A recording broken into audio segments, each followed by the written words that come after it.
Здравейте хора от Амстердам! Вау! В момента на летището чакам Хелена. Нейният полет закъснява с 2 часа.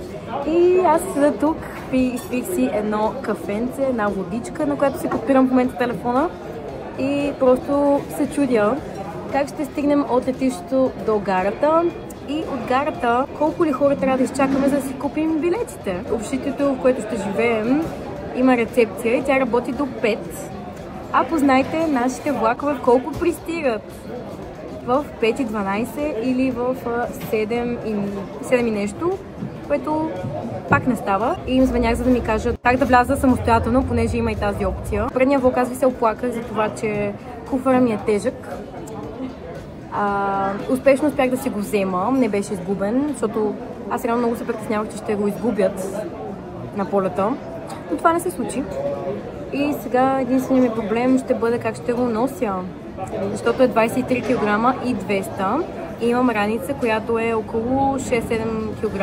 Хора, най-после си стигнах в стаята. Имаше малко проблеми с моето настаняване, но ще ви обясня след малко. Но ето го моя room tour. Стаята е 12 метра на квадрат, не е много голяма, но това е за първата година. Гронинген не ме посрещна така, както си го бях представила. Пристигнах с много вълнение и очакване, а първото, което ме удари, беше заключената ми стая, която трябваше да бъде оставена отворена. Последваха много напрегнати часове на писане на съобщения и опити за връзка, докато накрая дори с затворена рецепция дойдоха и ни помогнаха. Това първо препятствие ме разтърси, но и ме накара да осъзная, че животът тук ще е пълен с изненади. Току-що напазарувах от Алди. Сега ще ви покажа какво си взех. Гъби, хляб, бекон, кашкавал, краставички, кутийка, турби за букук, за миене на чини, масло, чесън и паприка. Разбира се, мляко, нудълс, шницели, лазаня, която може да прави и на микроволнова, малко доматен сос, плодове, паста. Всичко това ми излезе за 43,76 евро.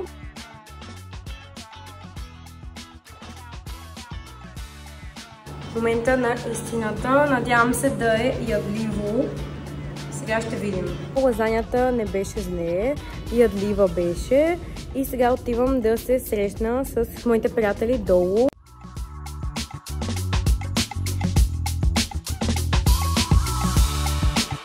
Количката пътува сама. Това е нашата количка. Пожелайте ни късмет. Ето така изглежда прибирането на студентите.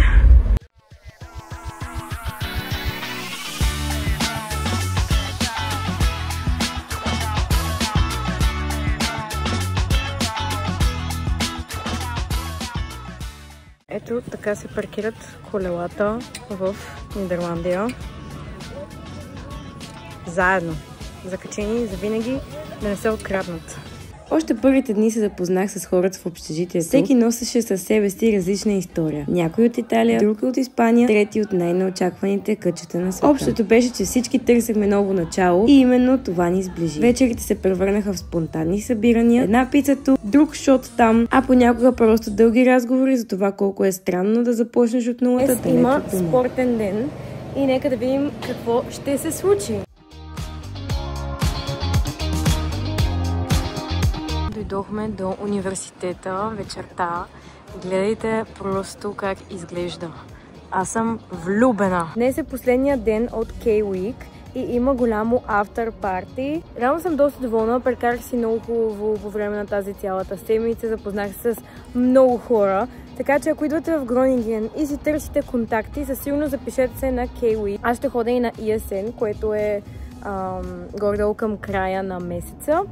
Но вярвам, че и то ще бъде още по-забавно и още по-интересно преживяване. Не знам дали имах време да ви покажа моето возило. Гледайте за какво става въпрос. Както виждате е от Swapfeeds. Като моето е без спирачки и просто трябва да караш назад, за да спреш, което се надявам да не ми изиграе лоша шега.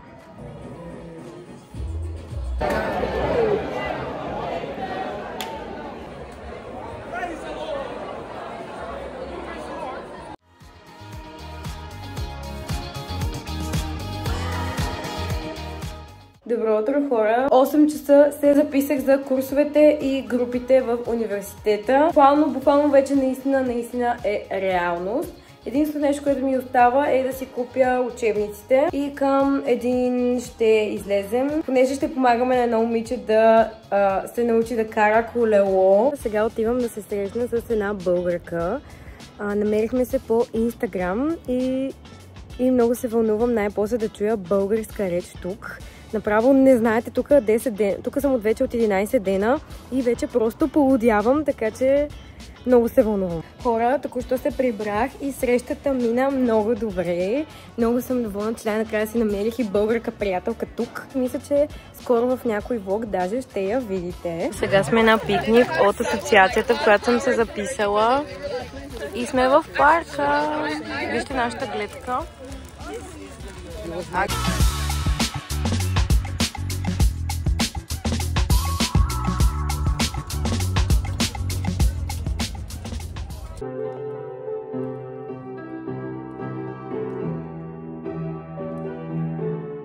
Току-що пуснах първата си пералня и ето я и първата сушилня, която направих. Сега ще ви обясня горе-долу за процеса. Ето тук е машината. Това е за пералнята, това е за сушилнята. Както виждате, ето ги всичките перални. 1, 2, 3, 4, 5, 6. Така, 4,25. 4,25 на едно пране. А самите препарати са си вътре. Ето е за сушилнята. За 10 минути е 50 цента. Току-що си взех учебниците. Общо за блок 1, което е половината на първия семестър. Струваше 60 евро. Много се вълнувам, понеже това е първата стъпка от изпълнението на моите мечти. И някакси се чувствам дори с една малка стъпчица по-напред в изпълняването на нещо, което съм си мечтала, може би, последните 5 години. Реално за всички хора, които ви казват, всичките ви мечти са твърде големи, непостижими даже. Просто нека преминава от едното ухо през другото и да излиза и да не ви остава в ума. Вярвам, че ако човек наистина иска нещо и полага усилия, ще му се получи рано или късно. Така че съветвам ви да слушате сърцето си и да изпълнявате своите мечти. Хора, вижте кой дойде, кой пристигна. Аз най-накрая, хора, пропътувах си живота 2000 км, значи гледай какво нещо е. И накрая на света идвам с всичкия багаж и съм седяла ето така като поничка, буквално, за да може да вземем с нашите целия нужен багаж, който сестра ми иска. Направо сме изринали цялата и стая. Хора, разбирате ли, направо едвам съм седяла, но си заслужава и съм много радостна, че съм тук и нямам търпение да видя къде живееш, колко ти е голяма стаята, за да мога да дойда след няколко седмици пак. Айде! Но този път със самолет ще дойда.